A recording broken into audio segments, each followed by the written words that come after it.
Good morning students. BA part second में हम second paper पढ़ रहे हैं और हमारा टॉपिक चल रहा है आतंकवाद। बहुत ही ज्वलंत मुद्दा है ये भारत में और विश्व में।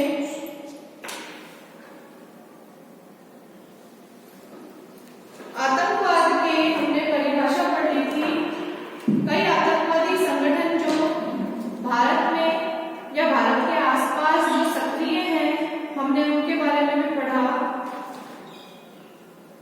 इसके बाद में जो अगला टॉपिक है, सबसे पहला इसमें है पंजाब में आतंकवाद। भारत में आतंकवादी गतिविधियां हम पढ़ रहे थे, तो पहला हम पढ़ेंगे पंजाब में आतंकवाद।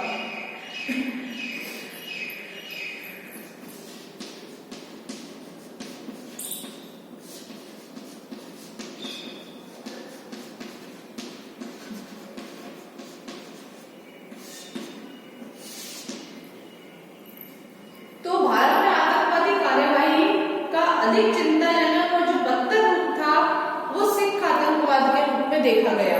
पंजाब में जो था, यहाँ सिख आतंकवाद था।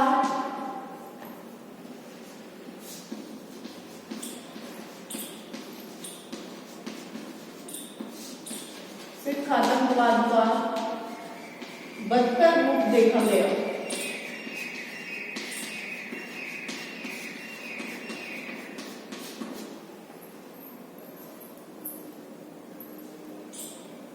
यह स्थिति 1983 से चली आ रही थी। पंजाब में आतंकवाद की स्थिति 1983 से आ रही थी, चली हुई।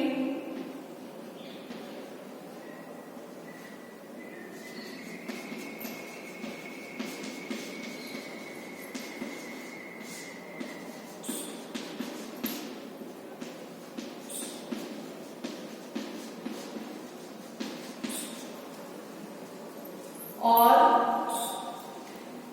भिंडरावाले के संरक्षण में सिखों के उग्रवादी संगठनों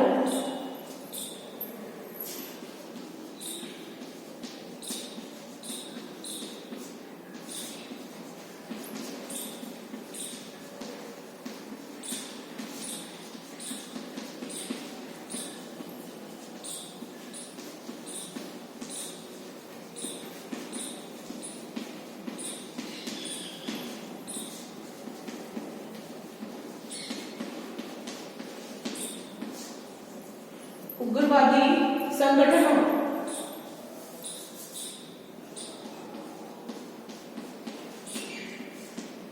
कौन कौन से थे? दो उग्रवादी संगठन किए। एक तो था इनका AISSF, all India Sikh students federation.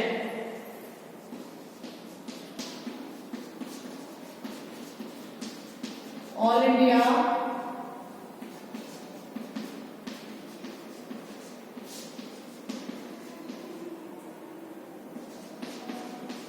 Sikh students federation,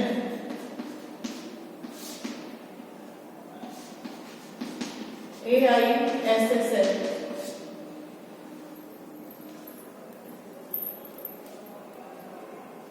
दूसरा था दशमेश रेजिमेंट,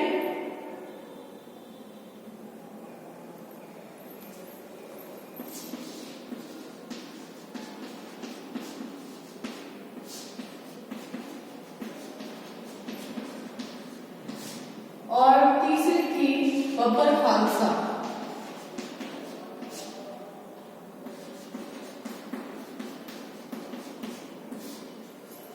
तो ये जो उग्रवादी संगठन थे वो सिख आतंकवाद के थे और इनके सदस्यों ने देश में आतंकवाद की लहर छेड़ दी थी। ये लोग क्या करते थे? मोटरसाइकिल वगैरह पर सवार होकर हत्याएं करने, बम विस्फोट करने और एक विशेष संप्रदाय के निर्दोष लोगों की सामूहिक हत्याएं करने में संग्रहित रहते थे।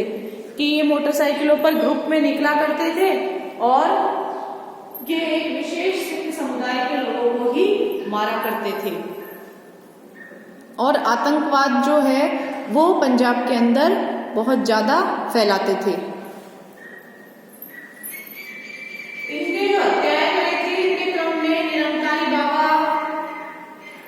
निरंकारी बाबा की हत्या की, लाला जगत नारायण, रमेश चंद्र, पुलिस डीआईजी अटवा और हरबंस सिंह मनचंदा, प्रोफेसर तिवारी, भूतपूर्व जत्थेदार ज्ञानी प्रताप सिंह और 1989 के अंदर अकाली सांसद जो रजिंदर कौर थी, उनके सहित अनेक व्यक्तियों की इन्होंने हत्याएं कर दी थी।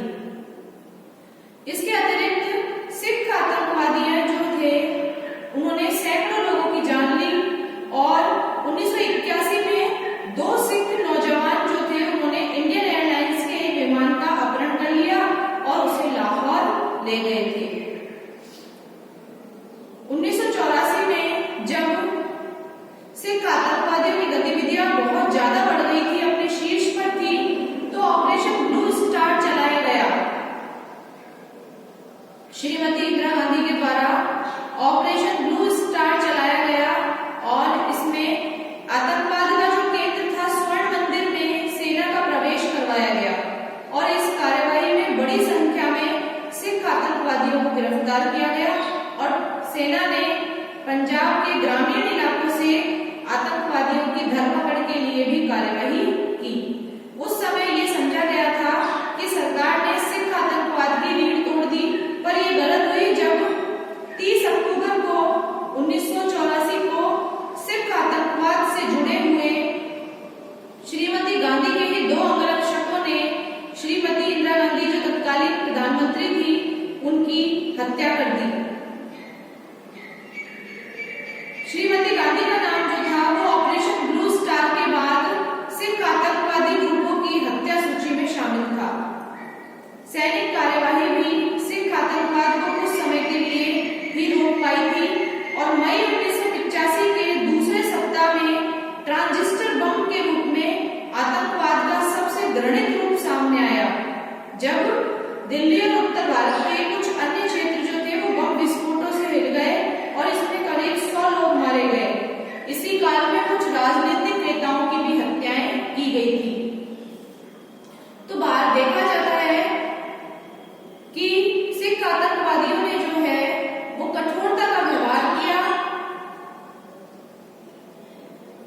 और देश का जो राजनीतिक नेतृत्व है वो ये सोच रहा था कि कठोरता के व्यवहार के द्वारा आतंकवाद को समाप्त नहीं किया जा सकता है। सिर्फ कठोरता तथा सद्भावना के साथ ही इस समस्या का हल किया जाता है और इस आधार पर 24 जुलाई 1985 को प्रधानमंत्री राजीव गांधी और लोंगोवाल के बीच पंजाब समझौता जो है वो संपन्न हुआ।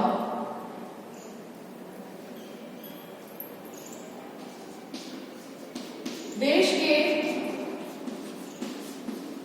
नवीन राजनीतिक नेतृत्व के द्वारा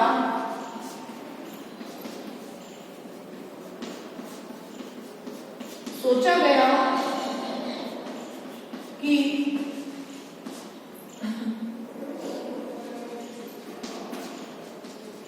कठोरता के द्वारा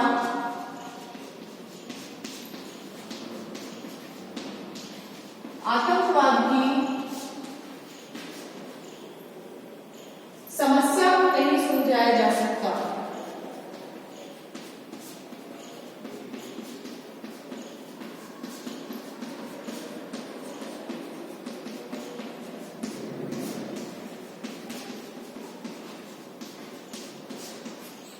इसलिए तत्कालीन प्रधानमंत्री थे राजीव गांधी, उन्होंने कठोरता और सद्भावना के आधार पर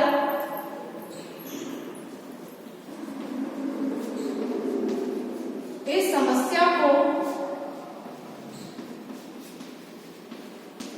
कठोरता व सद्भावना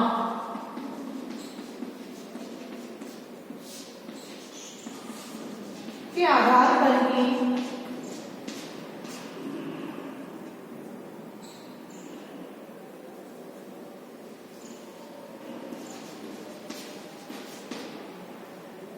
समाप्त किया जा सकता है।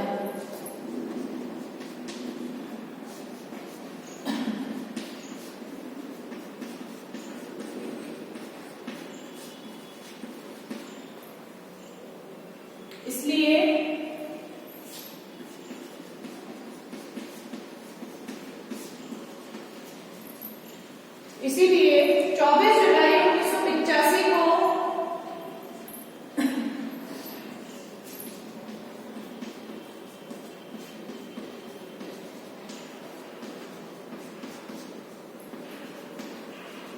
प्रधानमंत्री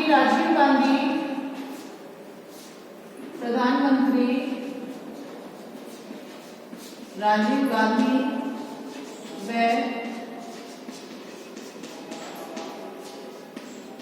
लोंगोवाल के बीच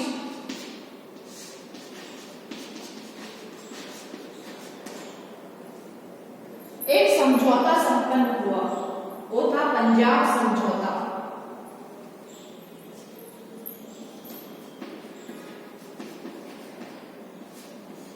पंजाब समझौता संपन्न हुआ।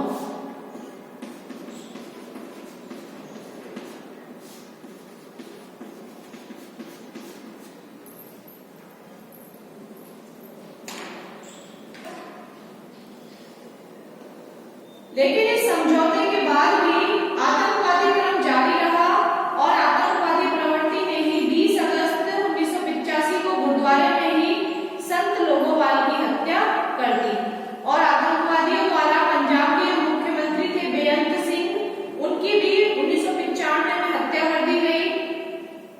और एक बार फिर पूरे राष्ट्र को इस घटना ने झकझोर दिया था, क्योंकि फरवरी 1992 के चुनाव के बाद से ही जो बेअंत सिंह थे वो पंजाब में शांति बहाल करने में लगे हुए थे। उन्होंने पंचायतों और स्थानीय संस्थाओं के चुनाव करवाए, राजनीतिक प्रक्रिया बहाल हुई और वर्षों से जो ठप व्यापार उद्योग थे वो चालू हुए। उन्होंने लोगों को आश्वासन दिया था कि आतंकवादियों के अलगाववादी खेल को वे सफल नहीं होने देंगे, लेकिन लगता है कि पंजाब जो है वो उन्हें आतंकवादी मार्ग की ओर उस समय धकेल दिया गया था। लेकिन पिछले कुछ वर्षों में देखा गया है कि पंजाब के अंदर आतंकवादी गतिविधियां सुनने में नहीं आती है, सरकार के द्वारा उस पर कहीं न कहीं काबू पा लिया गया है। छुटपुट घटनाओं को छोड़कर कभी कभी खालिस्तान की मांग उठती है, लेकिन सरकार के द्वारा इस अनैतिक मांग को नहीं माना जाता है। और अगर आज की तत्कालीन वर्तमान में अगर हम देखें पंजाब में, तो कोई इतनी बड़ी आतंकवादी जो घटना है वो नहीं हो रही है और धीरे धीरे जो जिंदगी है वहां की वो तरीके से और सलीके से लोगों के द्वारा जी जा रही है।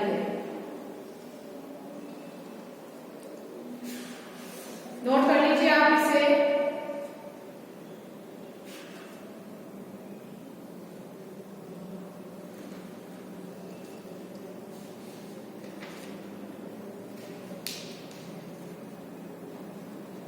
इसके बाद में है आपके असम में आतंकवाद।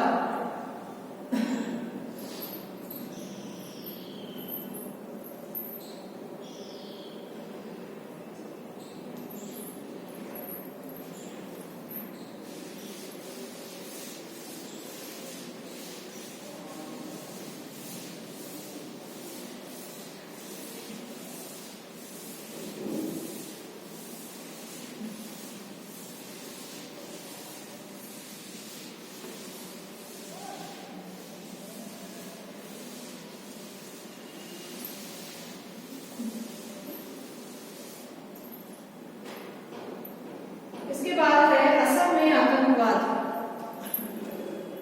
दूसरा है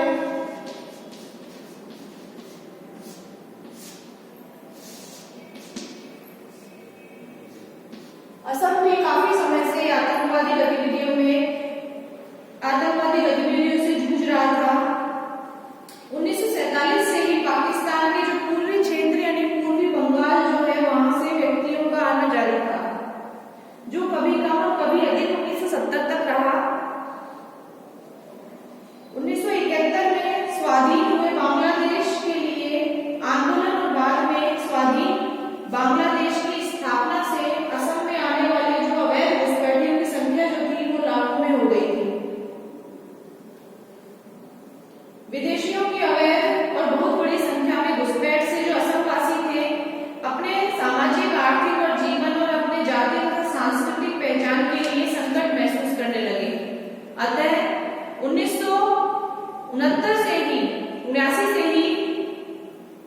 अखिल असम छात्र संघ और अखिल असम गण संग्राम परिषद ने विदेशियों को असम से वापस भेजने की मांग को लेकर आंदोलन प्रारंभ कर दिया था।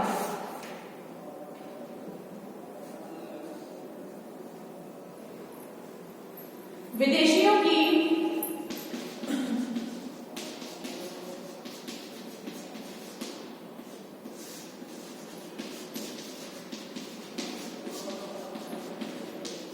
बड़ी संख्या में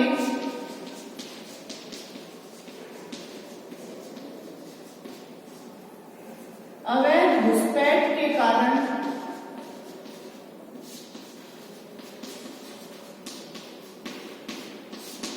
बड़ी संख्या में अवैध घुसपैठ के कारण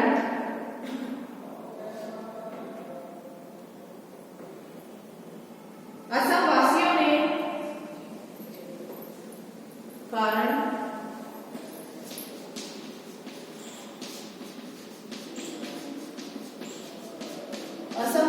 ने अपने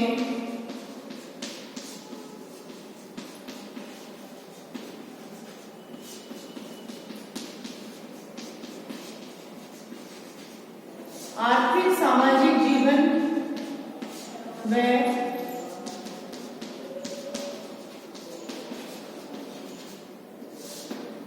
वह जो उनकी सांस्कृतिक पहचान है उसकी अपनी सांस्कृतिक तथा जातीय पहचान को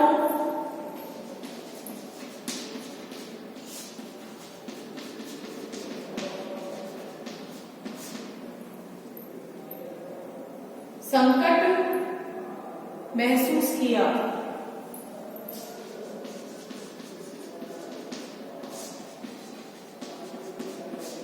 तो सन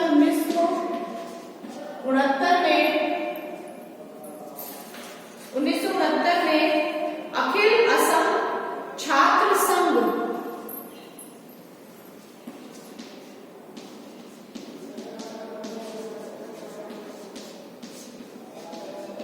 असम छात्र संघ में अखिल असम गण परिषद असम गण संग्राम परिषद ने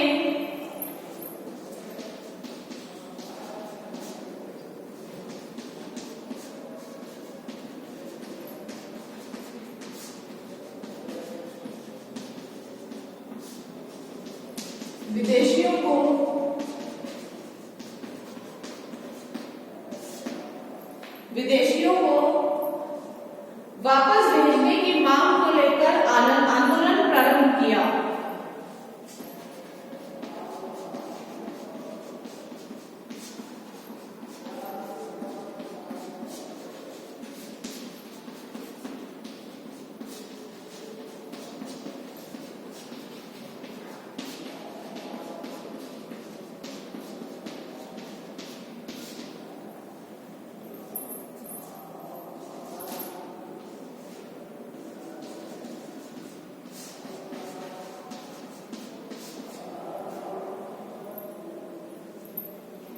इस आंदोलन को जनता का भी भारी मात्रा में समर्थन प्राप्त हुआ और कुछ आतंकवादी घटनाएं और एक बड़ी आतंकवादी घटना भी हुई। नहीं तो आंदोलन जो था वो शांतिपूर्ण ही रहा था। ऐसी एक बड़ी घटना थी 1983 में नेल्ली का नरसंहार। अंत में 15 अगस्त 1945 को असम समझौता हुआ और इस स्थिति में लगभग 4 वर्ष के लिए तो सुधार आ गया, लेकिन 1985 के अंदर हुआ था असम समझौता। तो 4 वर्ष के लिए तो सुधार आ गया, लेकिन फिर उसके बाद 1989 में एक उग्रवादी जो संगठन था वो हो गया। अंतिम महीनों से असम में एक आतंकवादी संगठन जो था वो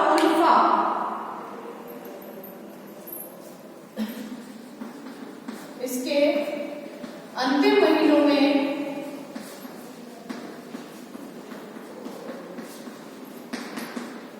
इसमें 4 वर्ष तक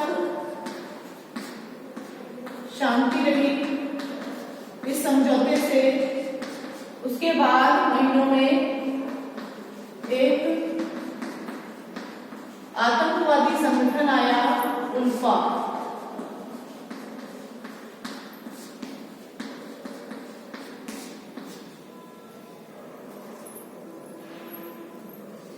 और इस संगठन ने अपना लक्ष्य घोषित किया कि असम के संप्रभु राज्य की स्थापना। इस संगठन का लक्ष्य था उल्फा का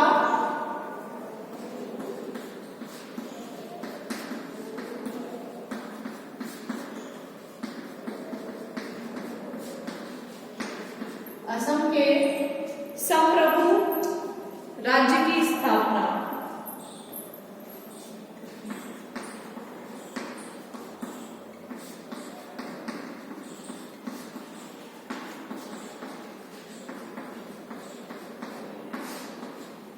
वो इस उल्फा संगठन का लक्ष्य था। इसके बाद भारतीय संघ से अलग एक अलग से संप्रभु राज्य की स्थापना करना इस संगठन का उद्देश्य था। और उल्फा ने बहुत हिंसक आंदोलन किए, जबरन वसूली की, अपहरण की, हत्या की तौर तरीके अपना लिए थे।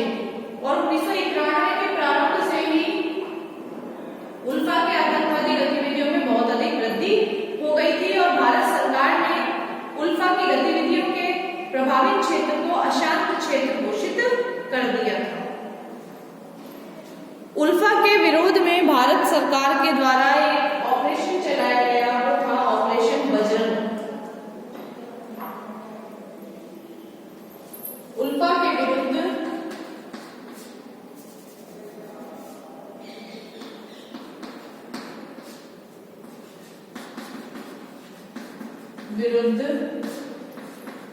एक ऑपरेशन बजरंग के अंतर्गत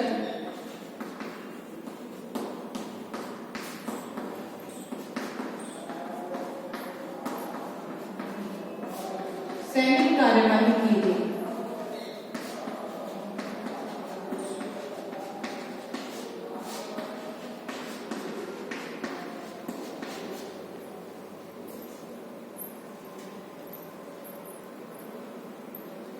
सैनिक कार्यवाही की गई, लेकिन शांति स्थापना करने के कार्य में आंशिक सफलता ही मिली।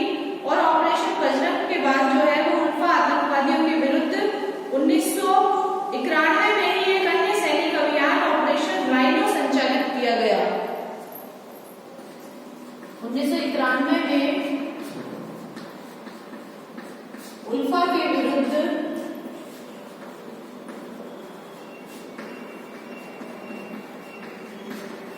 ऑपरेशन राइनो चलाया गया।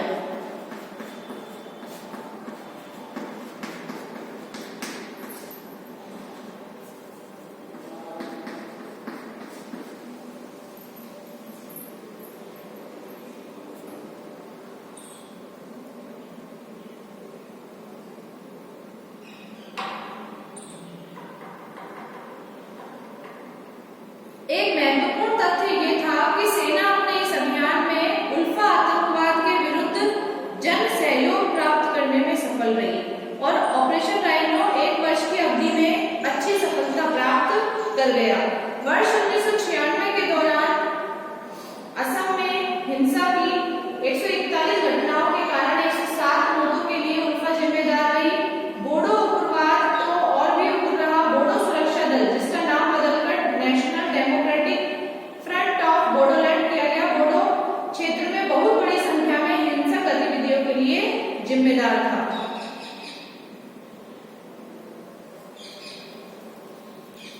इसलिए वर्ष 1996 के उत्तरार्ध में जो बोडो लिबरेशन टाइगर फोर्स थी, उसने पुनः हथियार उठा लिए थे और बड़े पैमाने पर हिंसा की गतिविधियां की।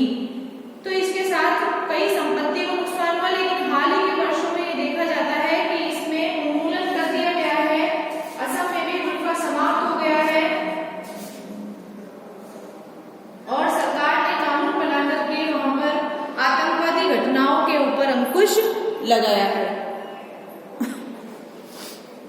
नोट कर लीजिए आप इसे।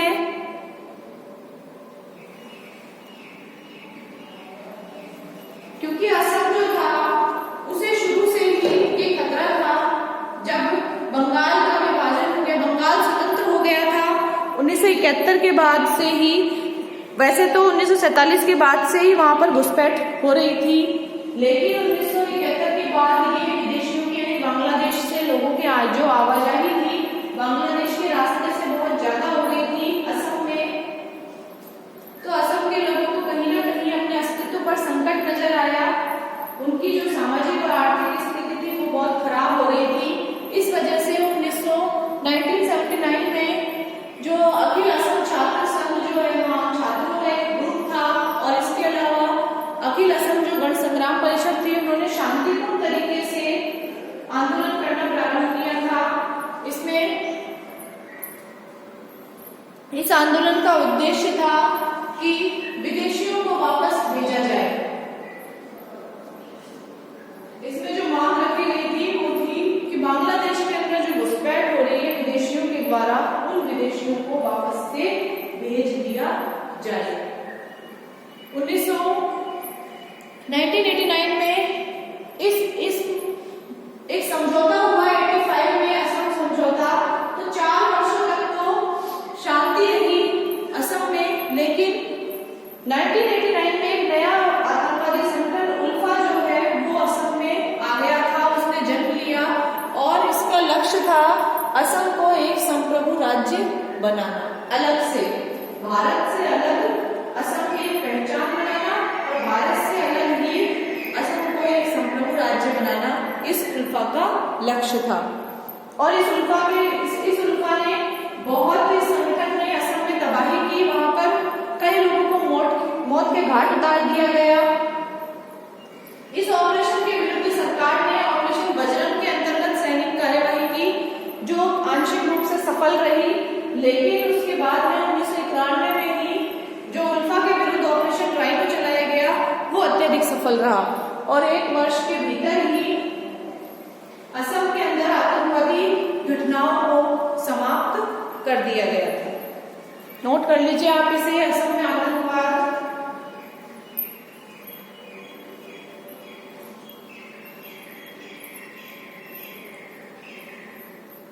भारत में जो आतंकवादी घटनाएं हो रही थी वो